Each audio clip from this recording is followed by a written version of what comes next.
இன்னைக்கு ஹோம் மெயின்டெனன்ஸில் முக்கியமான HVAC filter பற்றின ஒரு இன்ஃபர்மேட்டிவ் வீடியோ தான் பார்க்க போகிறோம். ஸோ HVAC ஃபில்டர் ஏன் சேஞ்ச் பண்ணணும்னு பார்த்தீங்கன்னா, உங்கள் வீட்டில் த்ரூ அவுட் ஏர் குவாலிட்டி நல்லா இருக்கணுமா?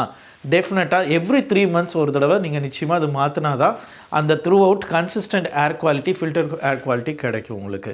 ரெண்டாவது, இப்போ நீங்கள் உங்கள் ஃபில்டர் ரொம்ப டர்ட்டியாக இருக்குது, நீங்கள் ஒரு 1 year பக்கம் நீங்கள் சேஞ்ச் பண்ணவே இல்லை அப்படின்னு பார்த்தீங்கன்னா என்ன நடக்கும்னு பார்த்தீங்கன்னா, அங்கே நிறைய டஸ்ட் எல்லாமே இந்த ஃபில்டர் வழியாக, அதாவது இதுதான் நான் காமிச்சிட்டு இருக்க ஒரு சாம்பிள் ஃபில்டர். ஸோ இந்த ஃபில்டரில் பார்த்தீங்க அப்படின்னா நிறைய குப்பைங்கள்லாம் சேர்ந்து அடைச்சிரும். அப்போ என்ன பண்ணும், நீங்கள் இந்த ஃபில்டரை தாண்டி தான் உங்கள் வீட்டுக்கு ஏர் சப்ளை நடக்கணும். அப்போ உங்கள் system, HVAC system over work பண்ணும். அப்படின்னா என்னென்னா 2 மணி நேரம் ஓட வேண்டிய இடத்துல 4 மணி நேரம் ஓடி என்ன பண்ணணும்னா அந்த ஏர் த்ரூ அவுட் புஷ் பண்ணும். இப்போ அந்த சிஸ்டமுடைய எஃபிஷியன்சி, அதாவது ரொம்ப நேரம் லாங் டைமாக ரன் ஆகிறதுனால வேர் அவுட் ஆகும். ரெண்டாவது, உங்களோட பில்ஸ், யூட்டிலிட்டி பில்ஸ் டெஃபினட்டாக ஹையர் ஆகிறதுக்கு நிறைய வாய்ப்பு இருக்குது.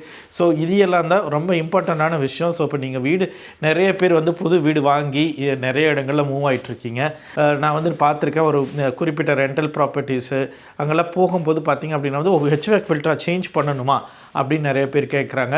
ஸோ அதனால் டெஃபினட்டாக HVAC filter needs to be change every 3 months once. அது மறக்காமல் கட்டாயமாக பண்ண வேண்டிய ஒரு விஷயம். இந்த மாதிரி யூஸ்ஃபுல்லான ஹோம் மெயின்டெனன்ஸ் டிப்ஸுக்கு ஸ்டார் ரியல் எஸ்டேட்டை ஃபாலோ பண்ணுங்கள்.